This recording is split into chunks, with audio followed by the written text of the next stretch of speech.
I promised I'd avoid a gunfight if possible. But it looks as though it isn't possible. I have one bullet left. You may draw when you're ready.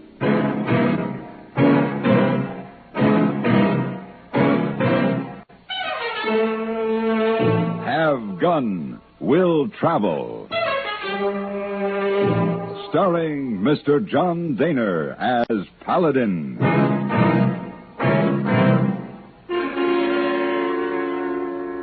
San Francisco, 1875. The Carleton Hotel, headquarters of the man called Paladin.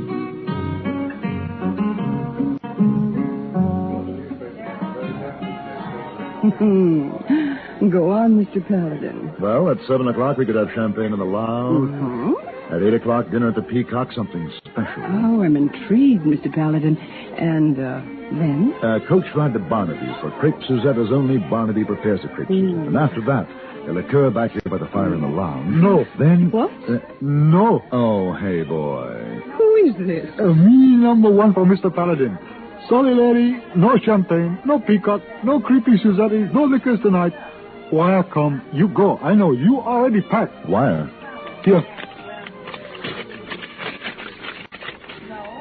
Bad news, Mr. Paladin? Oh, dear lady, forgive me. Hey, boy, send an answer to Tom Carter, Abilene. Just say, have gun, will travel.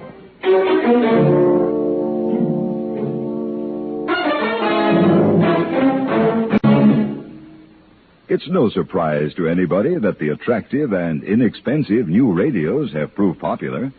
It's no surprise, that is, to anyone who listens to CBS radio.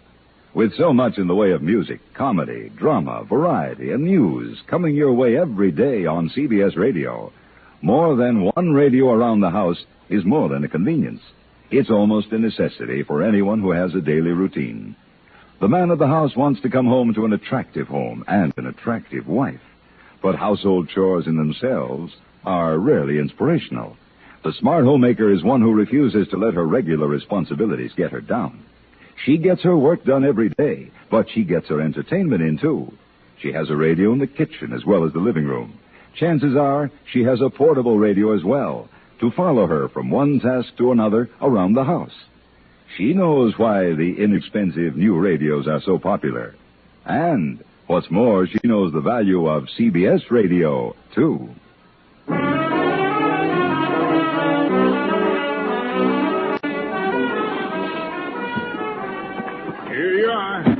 Your bag, your saddle, and your gear. This is your hotel right here. Oh, what's that? Oh, folks from the Wild West show hold up in town right now. Most likely Ella West. Ella West, huh? Yeah. The star attraction at Tomahawk Carter's Wild West show. Ella's kind of frisky at times. Wouldn't go into the lobby by the front way if I was you. You wouldn't, huh? Not with Ella cutting up before breakfast. She just might take it into her mind to shoot them buttons off in that fancy vest you're wearing. Well, I'll chance it.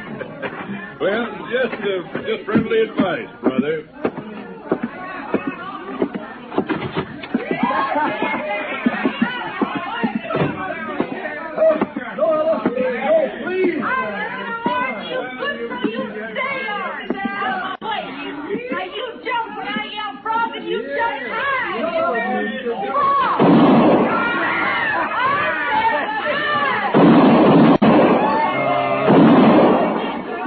Clerk, I'd like a room, please. What? A room. My name is Paladin. Oh, yeah, just a minute. Now, hold on, Ella. Fire's fun, but enough. Oh! Ella! And them fancy pants and that fancy vest. You speaking to me? No one else needs it. You don't need a room, boys. He needs a cage. I might even buy you a lemon squash later on, fancy pants. I'd prefer whiskey if I felt like drinking, which I don't. Say, you know who you're talking to? I do? I'm Ella West, and I can outshoot, outride, and outcuss any man here. I can outdrink you, I can outchew you, and I can outsip you. Possibly. Ella, it's Tracy Calvert. Tracy, where? Hi, Tracy. Now, you gonna let Ella take over your spot in the show? Huh? Morning, Ella. I didn't see you come in, Tracy. Why don't you answer Breed's question?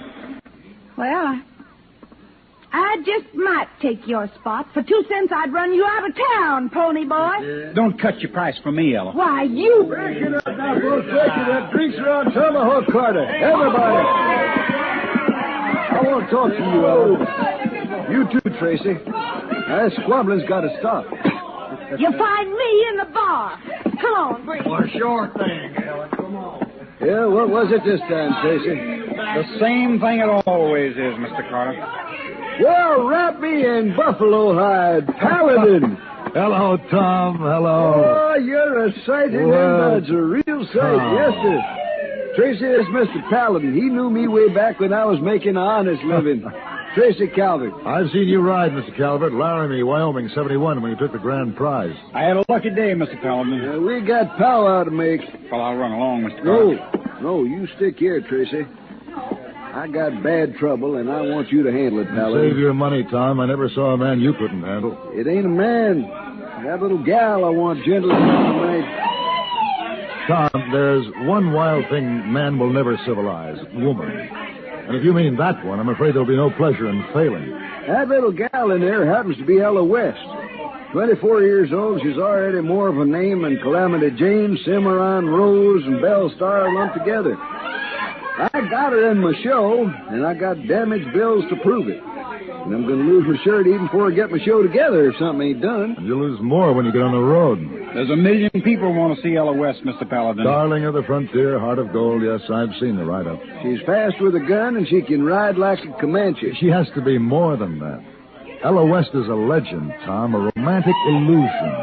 Your audience will expect you to bring it to life. That's right. And instead, you'll produce a repugnant, grimy-faced, loud-mouthed little shrew. Well, I don't figure Ella's as bad as all that, Mr. Paladin. Oh, how long have you known her? She joined the show last month. Well, my question was, how long have you known her, Mr. Calvert? If you don't mind, I'll look in on the stock. Tracy and Ella was raised in the same part of the country. Learned shooting and riding together. Let him tame her. He seems to have a personal interest. Now, doggone it, we're old friends. Tom, you're talking about making a show horse out of a wild, mean-tempered colt. Now, that takes more than taming. It means crushing its spirit, rebuilding it from the ground up. With a horse, the odds are 10 to 1 for failure. Yeah, I guess I knew it wasn't any use all along. I could have made a fortune with her.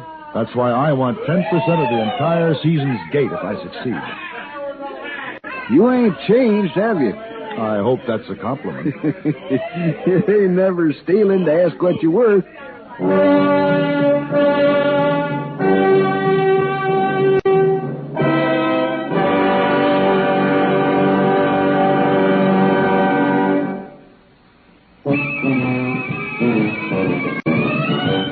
Of all leading filters, cigarettes, Kent filters best, Kent filters best.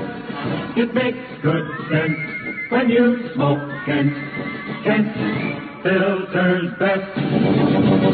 Of all of the brands of cigarettes, Kent tastes the best. Kent tastes the best. A richer taste than all the rest. Kent filters best.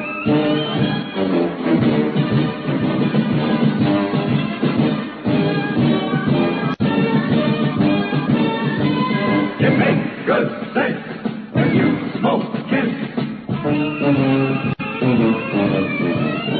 Of all leading filter cigarettes, Kent filters best.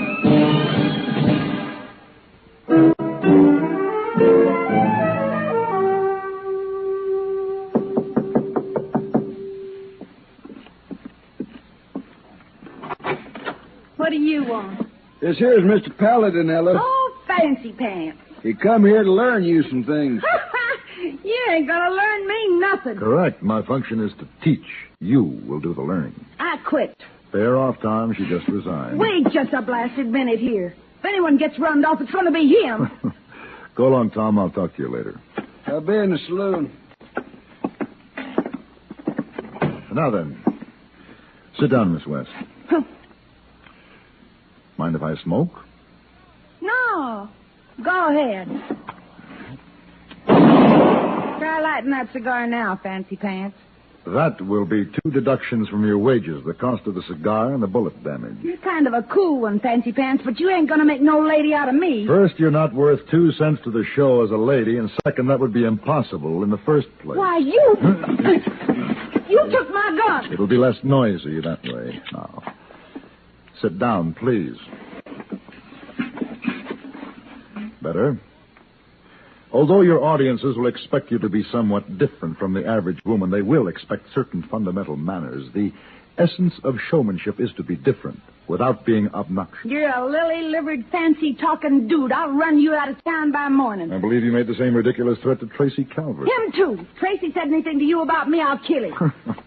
There's a ring of honesty in that threat, Miss West. However, he said nothing. I was merely speculating. Are we ready? If you've got something to learn me, teach me, then get on with it. But keep your nose pulled in, dude.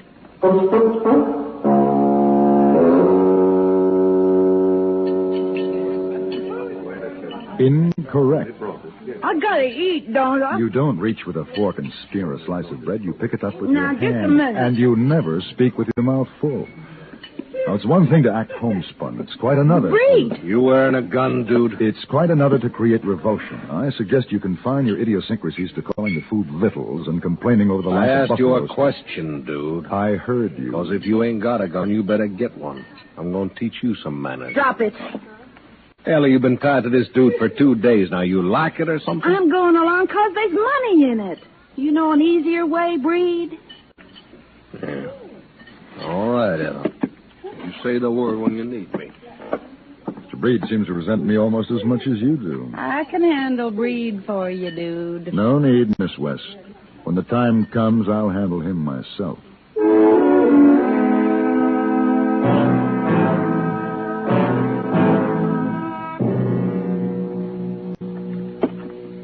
Remember, just pretend I'm a newspaper reporter. Get on with it. Another question, miss. Tell us about your parents. My old man was a stinking drunk, and the old lady was worse. She was You always... are talking to reporters. Then let them make it up like they've been doing all along.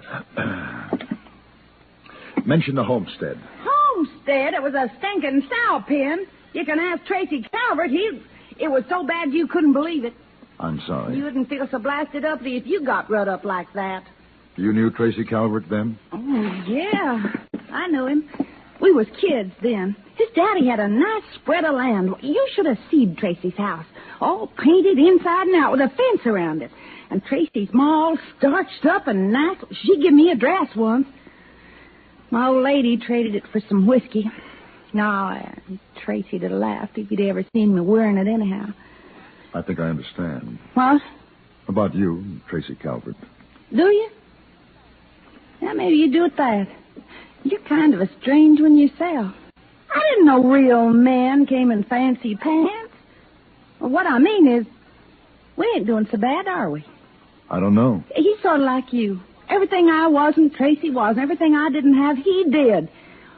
When he was real little, his mom let me stay one night. She come in and pulled the cover up and kissed me. I was 16 and he was 18 when they was going to move away. Maybe he wasn't grown up yet, but I was. I was growed up plenty. I didn't ask Tracy to marry him. He'd just take me with him. I'd do anything if he would. He could cut me up into little pieces if he wanted to. Just take me. I never said the same thing since, but I'm saying it to you. I ain't what folks think. No man's never touched me. You take me with you when you go back to San Francisco. I wouldn't be afraid with you. Maybe just kiss my cheek and say something nice. I don't want to be in no show, printed in no paper. I just want somebody to know I'm alive. Please. No. What's the matter? Look at yourself. You're still that grimy 16-year-old kid pretending she's a man. You don't compete with women because you're afraid to. Paladin. Find a man who wants the smell of the stables and ask him to take you away. Breed wants me. Then you and Mr. Breed deserve each other. And he can have me.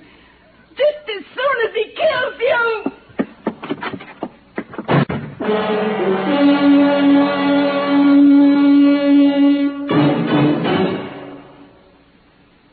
Do you see speed laws and other regulations as restrictive, or do you look upon them as protective? When a police officer writes a summons for traffic violations, do you see him as an enemy or a friend? Your life may depend on your attitudes. Statistics clearly indicate that where laws are obeyed, deaths go down. It's no secret that emotional immaturity is the major factor in our accident rate. How else but childish can you describe the notion that breaking a traffic regulation is a way of getting away with something? What could be more infantile than believing one can prove his superiority by ignoring a stoplight? Unfortunately, too many drivers on the road subscribe to that kind of emotional outlook. The result is tragic. Almost 85% of all traffic accidents in America are caused by careless, childish driving. We hope you know our traffic laws and the people who enforce them are there to help save your life.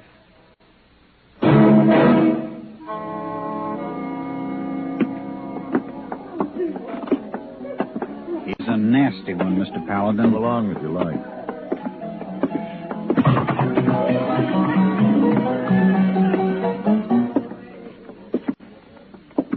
Well. Good afternoon, Ella. I heard you wanted to see me, Mr. Breed. Oh, yeah.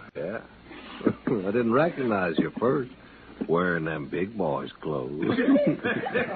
You're carrying your play acting too far this time, Ella. Play acting? I've shot men for less. That's kid talking. We aren't kids anymore. Shut up, Tracy. You heard the lady, Tracy. Shut up and get out. Me and Fancy Pants gonna settle something. I changed my mind, Breed. I don't want no killing. Honey, we made a bargain. You're gonna keep it all the way. Tracy, take her to one side. You, barkeep, pour 5 shots and set them up in a line. Yes, sir. What's this? I promised Tom Carter I'd avoid a gunfight if possible. Oh, you ain't got no choice, Fancy Pants. All poured? Yes, sir. Good.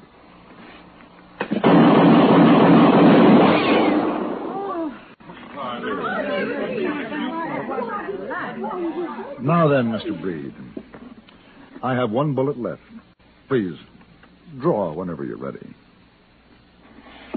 Well, Are you going to draw? I didn't. If you aren't going to draw, I suggest that you find Tom Carter, hand in your resignation, and start traveling. Now.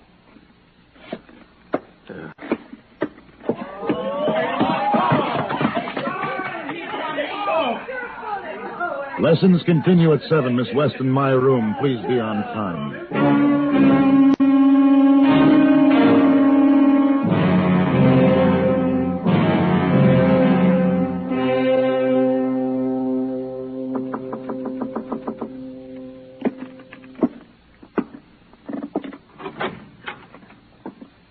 Well, I got myself some female clothes. Cost more than genuine buckskin. I took a bath, too. Well, come in. Yeah. Tracy Calvert's right. If I ain't a woman, I ain't nothing. I'll go if you want me to. You look very nice, Miss West. You don't have to say that. That happens to be true. You come off surprisingly womanly in a dress. Store sold me a lot of lashings and crossropes to go underneath. It is not considered good taste to discuss undergarments. I'm sorry. Only thing that threw me was my top notch is worse than plaiting a cow pony's tail. I still hate you. Kind of. Yeah, you smile and go ahead. I don't blame you. I'm clumsy and I talk ignorant, and I guess a few yards of silk don't help the likes of me much. A wise man judges by the lady's smile. I think I felt better when you was whooping my knuckles and telling me not to spear my bread. Golly, that's the first nice thing you said to me. I'm dealing with a woman now. You're dealing with a shaky one. You just being kind to me. A woman needs kindness only when she has no virtues, Ella. I wouldn't want you to say anything out of pity. Pity? Isn't included in the course. Come in. Mr. Paladin, Holy, lovely jumping toads. Oh, Tracy. Why, Ella, Well, Gosh. What's the matter, Tracy? Why, Ella, I've never seen you in... your hair, your eyes, Ella. You're a lady, Ella. Am I, Tracy? You sure are, and I'll kill the man who says you ain't. I'm sorry for what I said to you, Ella, about not being a lady. But doggone it, you've changed. She changed for you, Mr. Calvin. Huh? She'll tell you herself in time. But she'd like it very much if you just kept that silly look on your face and kept thinking of her as a lady. Oh, I will, Ella. I swear I will, honest. What'd I do wrong? Did I offend you? No, Tracy. No, dear Tracy. Now, Ella, don't cry. Mr. Paladin, what do I do now? Take your lady in your arms, Mr. Calvin, and never let her go.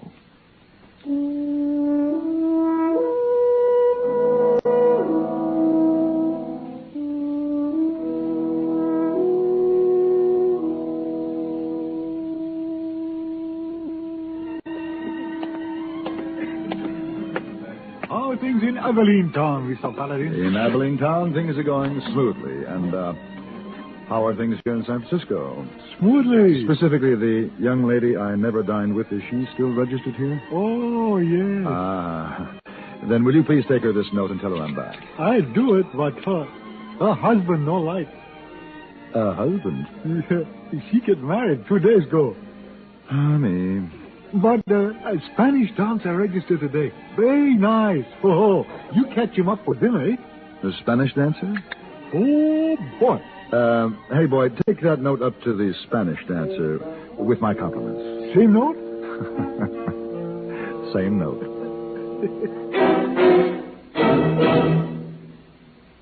No one we know of approves of wasting money. In spite of that, however, we Americans are often guilty of wasting our money by the uses we make of our government facilities. Take the operation of the post office, for example. Mostly out of habit, many offices and individuals post outgoing mail at the end of the day. In so doing, they leave post office employees with too little work to do at other times of the day. In addition, we forget to include zone numbers as part of the address. In both ways, we're slowing down the entire system for delivering mail and adding to the cost of our postal operation. The problem is simple enough to solve. Start solving it tomorrow. If you'll arrange to post letters and packages earlier in the day and include zone numbers on the return address as well as the outgoing address, you'll help our post office operate more efficiently for you, and at less cost, too. Remember, for faster, more economical service, mail early in the day and include zone numbers.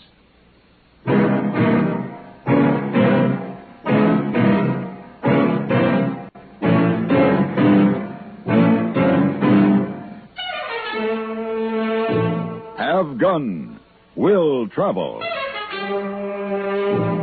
Created by Herb Meadow and Sam Rolfe, is produced by Norman McDonnell and stars John Dehner as Paladin, with Ben Wright as Hayboy. Tonight's story was written by Gene Roddenberry and adapted for radio by John Dawson. Featured in the cast were Virginia Gregg, Sam Edwards, Harry Bartell, Lawrence Stopkin, Lynn Allen, and Barney Phillips. Hugh Douglas speaking.